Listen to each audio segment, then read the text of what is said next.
Well, this is it, the shape of motoring to come, the start of a scheme which will intersect Britain with a road system second to none. The rapid increase in car ownership since the end of the war has created difficult and serious traffic problems in all parts of the country.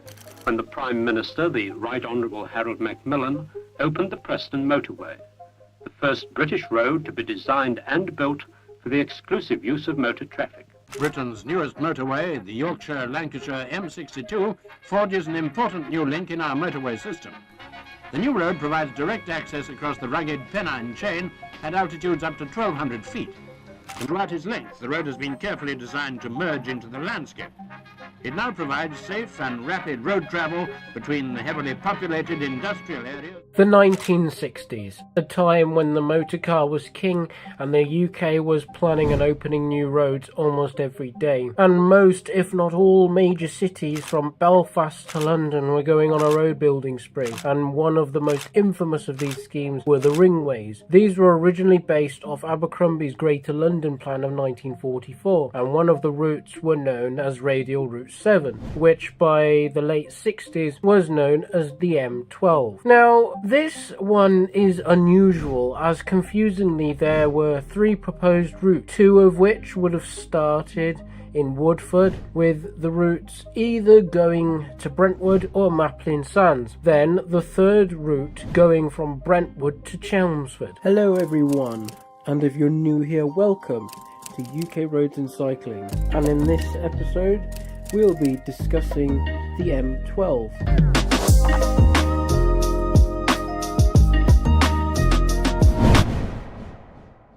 Route 1, the 60s proposal, Woodford to Brentwood.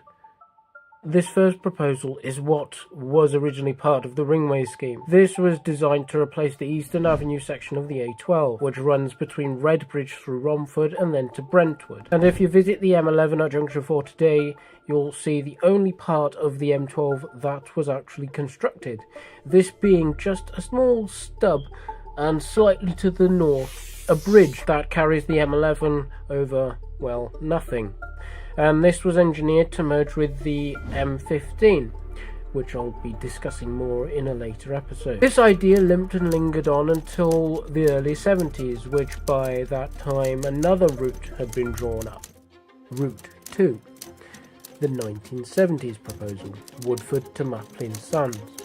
The second proposal would have run from Junction 4 of the M11 to the proposed international airport of Maplin Sands. The route would have followed the same alignment as the 60s proposal, however, when it intersected with the M25 it would have curved round with a spur going into Brentwood, and it would have run for almost 30 miles passing the town of Basildon before terminating at Maplin Sands Airport. But as you know, neither the airport nor the motorway were actually built. Route 3, the 80s and 90s, Brentwood to Chelmsford. The second route lingered on until the 80s. By that time, yet another route had been drawn up. This third route would have provided a bypass for the congested A12, and some sources suggest it would have started at Woodford and another at Brentwood. However, one thing is for sure is that it would have been bolted onto the M25, bypassing the A12 at Brentwood before terminating in Chelmsford. But this idea fell into obscurity when a cheaper alternative was decided upon by just widening the existing A12. And as of the time of recording, a scheme is set out by National Highways to widen the A12 between Chelmsford and the A120. So to conclude, 2 out of the 3 iterations of the M12 actually had a strong business case, including benefits to the community and benefits for people to travel across the county of Essex to commute to London for work. Therefore, there was a strong case to build the road, but after years and years, the plan was officially killed off in the 90s. Thanks for watching, and don't forget to subscribe. It'll help the channel grow, and before you go, don't forget to check out the video on the M16. And I'll see you in the next episode.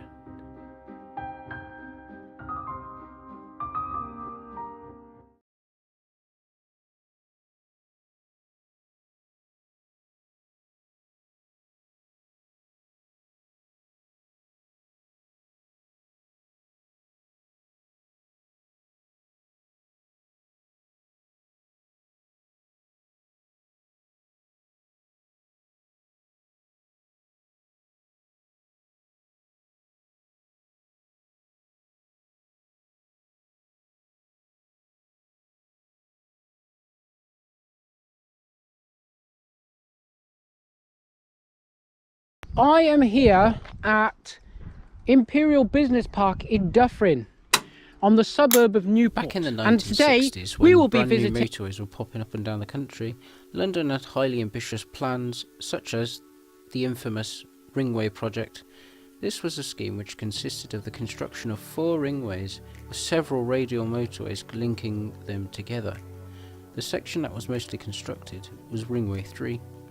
This consisted of the M25 and a little lost motorway called the M16. And only 59 miles of the motorway was actually constructed as the M25. The other 25 to 30 miles was actually built as the M16. The first section opened as an all-purpose A1178, and it opened like this because the plan was for when extra motorway was added, for that to be reclassed as a motorway.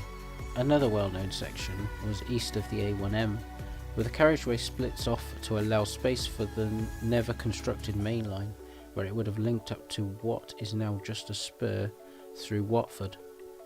2 years after the cancellation of the Ringways project, in 1975, the Department of Transport announced that there would only be one orbital motorway around London, the M25, meaning that the proposed route of the previously named M16 would be built from junction 23 to Dartford, but there were changes made to the original plan which changed the routing of the M25 running north past Dartford instead of east towards Maidstone, giving us a short motorway called the M26.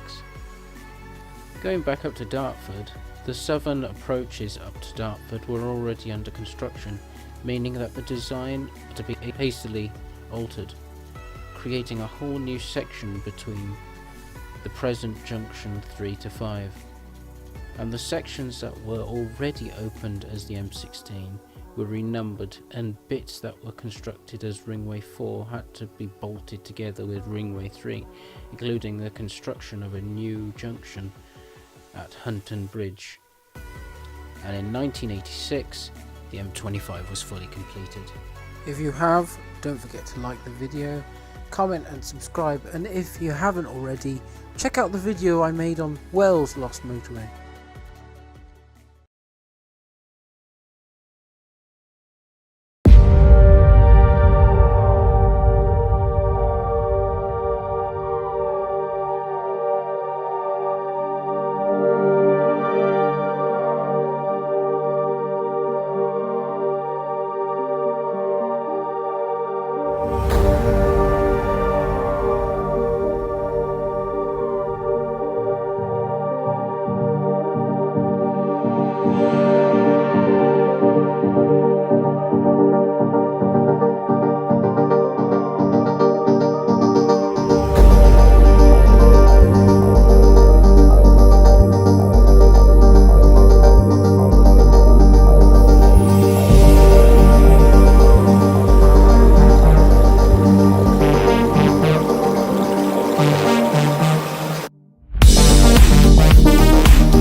I am here at Imperial Business Park in Dufferin, on the suburb of Newport, and today we will be visiting an abandoned road.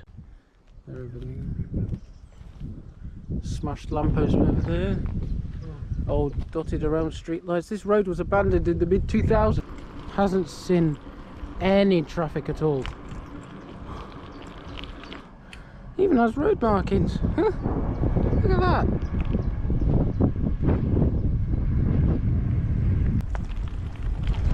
See, the reason why it didn't open to traffic is because it was supposed to open. It was supposed to open as an extension of a now closed LG plant, which was manufacturing. But yeah, pretty damaged road surface for something that hasn't been touched at all.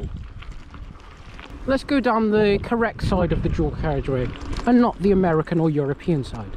Let's go. Just this side of the carriageway is overgrown. Yeah, looks like a lay-by, it really isn't. It's the actual part of the dual carriageway. Isn't that crazy? It used to have loads of rubbish because people were using it for fly tipping. But the council spent loads of money and it's been since cleared up.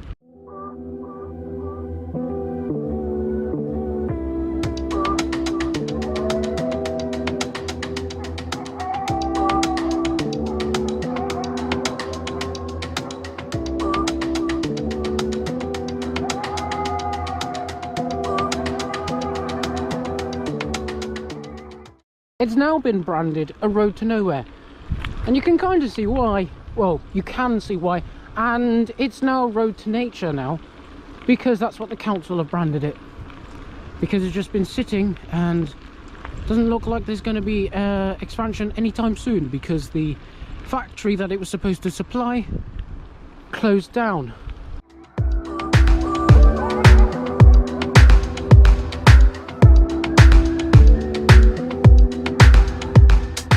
With the rise of the motor car in the 20th century, it pushed Britain into a brand new era. And around about there, and that's roughly what it was supposed to look like. And if you go here, yeah, there is the factory that went bust.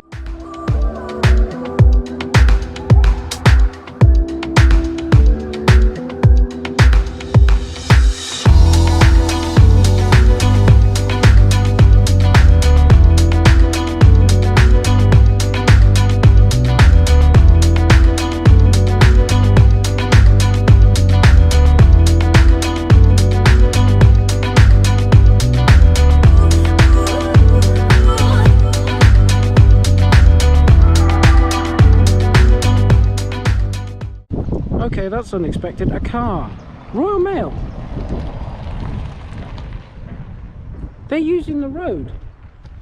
That's unexpected. 3, 2, 1, go!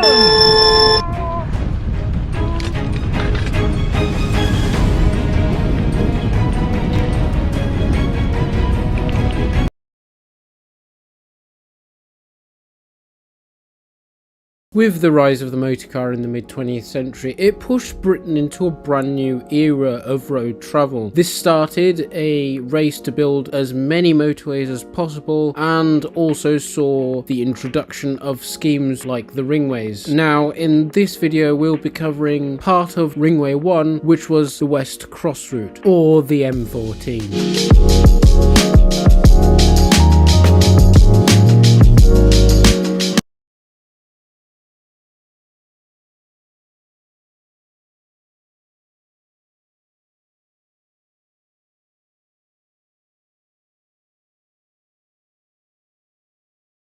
With the rise of the motor car in the mid-20th century, it pushed Britain into a brand new era of road travel. This started a race to build as many motorways as possible, and also saw the introduction of schemes like the ringways. Now, in this video we'll be covering part of Ringway 1, which was the West Cross route, or the M14.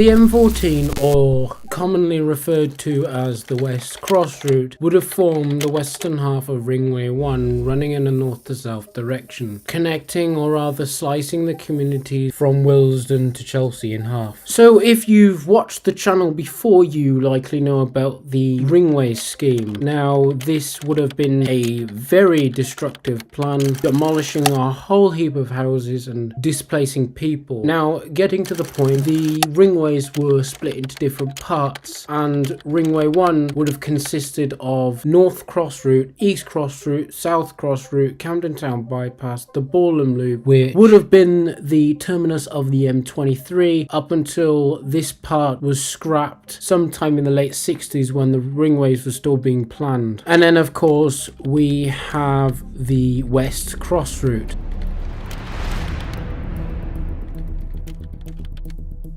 West Cross Route would have followed the West London line, which is part of the Overground today. This section of road would have been an elevated motorway, much like the Westway, which I'll get back to in just a second. It was originally planned to consist of 4 lanes on each carriageway, but would have been used as a dual carriageway up until it was to form the rest of Ringway 1, but this never happened. The route would have started at the Willesden interchange, a planned free-flowing junction joining up with the rest of Ringway 1, or North Cross Route, providing a link to the A40 to the west and north to Harrow Road. The next junction along would have been linking up to the Westway, connecting via a roundabout and a set of spur slip roads to what was at the time the A40M. And then we have Holland Park interchange. If you know about the Westway, you likely know about the former M41, which was the only bit of the West Cross Route to actually be built and opened in 1970. As for the numbering of the West Cross Route, it is not entirely known what that number was supposed to be, but it was likely supposed to be 14. However, from what we know, it probably wasn't supposed to be the whole of Ringway 1. Reason being is because, as we know, the M15 was designated for only a section of Ringway 2, and then of course the M16 for part of Ringway 3. Since the section opened in 1970, it has failed at relieving congestion in the area as it was never finished. On the south side of Holland Park roundabout, a stub of a northbound off-slip still awaits the arrival of a motorway extension and flyover that will never be. In July of 1996, a street festival called Reclaim the Streets took place, where men, women and children played music, planted trees in the potholes as a form of protest against the car, thus forcing the motorway to close that day to all traffic. When the transport authorities changed hands to what we know today as TfL, or Transport for London, between the late 90s and the early 2000s, the A40M and the M41 and several other motorways in London were downgraded, and the A40M became the A40 and the M41 became the A3220, and along with these changes brought the introduction of a brand new junction and extensive reconstruction works of 99.9% of the old motorway's carriageway, with a bit of tarmac and an old SOS phone at the southern end showing how wide the motorway actually used to be. Carrying on with our route, we have what would have been a junction called the West Kensington Interchange, where according to this map would have been a junction with the A4 and possibly either a junction with free-flowing slip roads or a grade separated style roundabout. Work on this section was due to begin in 1972, however an inquiry was held not long after this that ultimately led to the cancellation of the Ringways project. The next junction along would have been a junction at Chelsea, made up of free-flowing slip roads merging with the Chelsea Embankment Spur with a link to Townsend Road before crossing a bridge at Battersea and meeting up with the rest of Ringway 1, or South Cross Route, and the Clapham to Wandsworth link, which would have then carried traffic to Ringway 2 at the Wandsworth interchange, or originally to the Boreham Loop. It is also worth mentioning that the idea to complete the West Cross Route never completely died down. Another proposal was put forward sometime in the mid to late 80s after the GLC was disbanded in 1986, and the new Conservative government started looking for the idea of easing traffic flow by building a new partly grade separated dual carriageway to run along the railway from Holland Park roundabout to Chelsea Basin, with 2 single carriageways splitting over the river between Battersea and Wandsworth bridges. So after years and years of planning and consultations, the idea was eventually binned due to local opposition, and rightfully so, as nobody really wanted a road in the middle of the back garden, and now the space no longer exists for the road to be built.